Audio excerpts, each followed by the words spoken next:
Hey guys, it's Laurel Kathleen for BestNewBands.com. Joining me here now is Jeff Hershey of Jeff Hershey and the Heartbeats, our current Artist of the Week.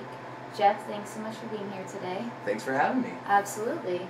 Now, this is not your first musical project. In fact, you were in a punk band. Is that right? Yeah. I was in a band called No Motive. We were on Vagrant Records. I joined the band when the album Daylight Breaking came out around 2002. I had tour managed a band prior to that, basically right out of high school. We were all really good friends. I played bass in that band. But yeah, it was a lot of fun. That's awesome. So how did you transition from punk to soul music? You know, it's kind of the evolution of how it came started from more like I was really into like old school like rockabilly and doo-wop stuff, and then I just kind of transcended into a more soulful kind of vibe, just something I could relate to more. You know, like a normal guy who works a 9-to-5 job, and you know, I couldn't really you know, I'm not a car guy, you know, just songs about hot rods or going to the malt shop with your girl, like this is just not a reality for me, you know. When we were in No Motive, we were doing a headlining tour, and we had a concept EP that we were going to sell on the road, where it was like every member of the band had to write, record, and play their own song. So they had to play all the instruments on it, right? Wow. But I'm a terrible drummer. I mean, I've got rhythm. I'm good with that. It's just the mechanics aren't there, you know. So independence. Right. So I did like a vocally based like 50s kind of doo-wop song where I did all the vocals, so it sounded like a group. You know, I can play guitar and bass pretty well. You know, I write most of the music for the Heartbeat stuff, you know, as well as the vocals. But so I did that. I just did one song, and the drums are really minimal, and they're in the background, and it was a ballad, so it was really easy for me to do. And then after that, it kind of just took off. Everybody really liked it, so I wanted to do one show. I think it was in 2000, like late 2007. I just wanted to do one show, Jeff Hershey and the Heartbeats, what I called it.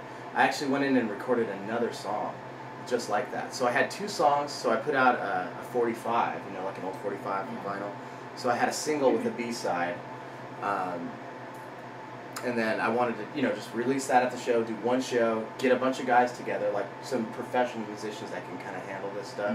I mean, not that my guys couldn't, but it's just, you know, everybody that grows up playing punk and metal, like, doesn't really have a full understanding of that end of things as like old school roots musicians.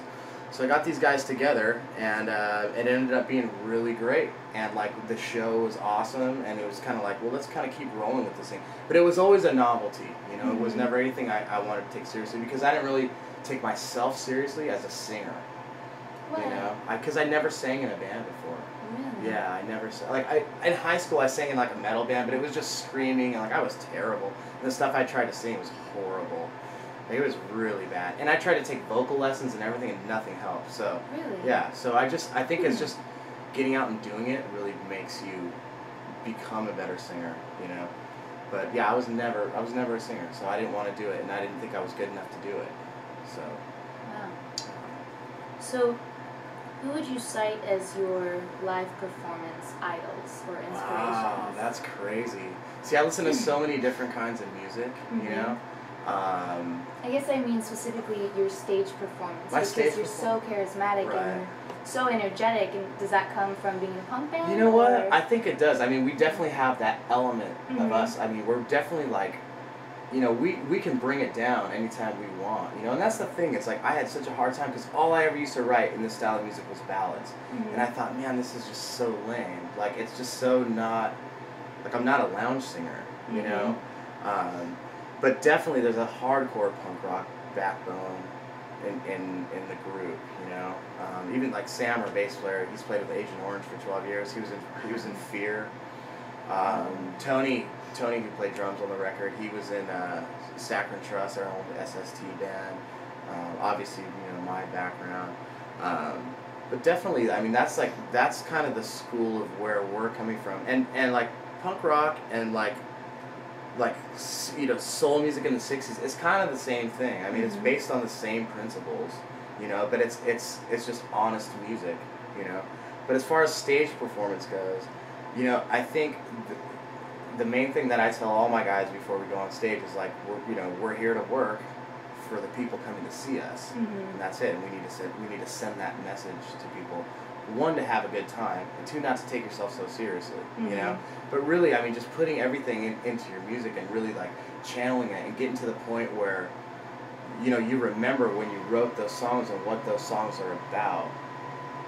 And really just getting out on stage and giving it everything you have, and not, like, I want to leave everything out on the stage. I don't want to leave, and nothing's planned, you know? It just, I hate going to see shows, like, you know, I've gone to, Van Halen, one of my favorite bands ever. You know, I saw them when David Lee Roth rejoined the band. They played at the Forum. I'm sorry, they played at Staples Center.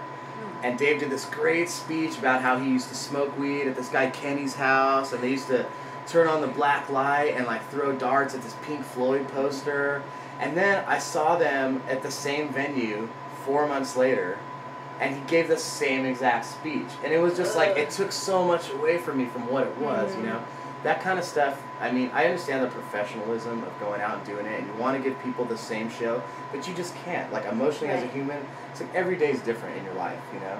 And I try not to let, like, in previous bands, I've let a lot of bad shows get to me, and my performance sucked, you know? And with this band, I've decided not to do that. If people aren't into it, I'm going to make them get into it.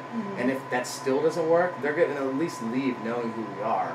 You know, we want to send our message, and we want people to at least hear it. They don't have to agree with it or not, but it's a message. I mean, we're like, in my mind, we're the saviors of soul music in this area. Like, we're out there to preach the good gospel of what this is all about. So tell me about this record, Soul Music Volume 1. How did you decide to record it on analog? Just because that's how it was? Well, not really. I mean, Sam knew Pete Curry from the Los Straitjackets. They're like they're a great band. It's like surf rock instrumental band. They wear Mexican wrestling masks. They're really great. like, yeah, they're very That's like awesome. world renowned. Definitely check them out. They're really awesome. He had a studio out in his garage in LA. I mean, you walk into this place, it's like walking into a time machine. Like, That's you know, awesome. bringing a cell phone into this place is pretty much forbidden. You know, we didn't bring any equipment. We used all the guitars, the drums, the amps, everything there. That's awesome. And nothing in the studio is from the last 3 decades. Like, it just doesn't exist in there. And it's totally designed like that. I mean, it's like, it's a garage, but you walk in, it's not a garage. I mean, Pete's like a mastermind. He's like an old school woodworker, so he like really designed this thing acoustically too, like, to be this studio, you know? And we went in there and put everything on tape.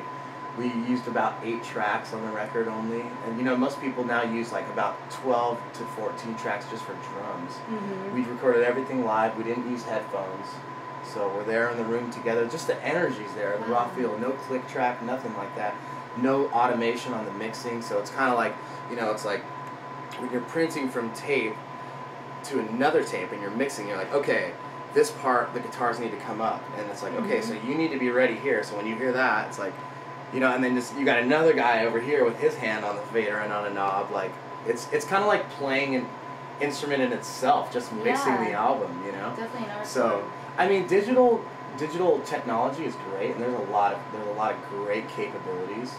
But like this day and age, it's good for us to be real. That's all I want. I just want it to be absolutely real. There's mistakes on there that nobody would really notice, but I notice. And it doesn't bother me because it's real. Like, that's the perfection of me, is real human beings, like, really tapping into it and being in their element.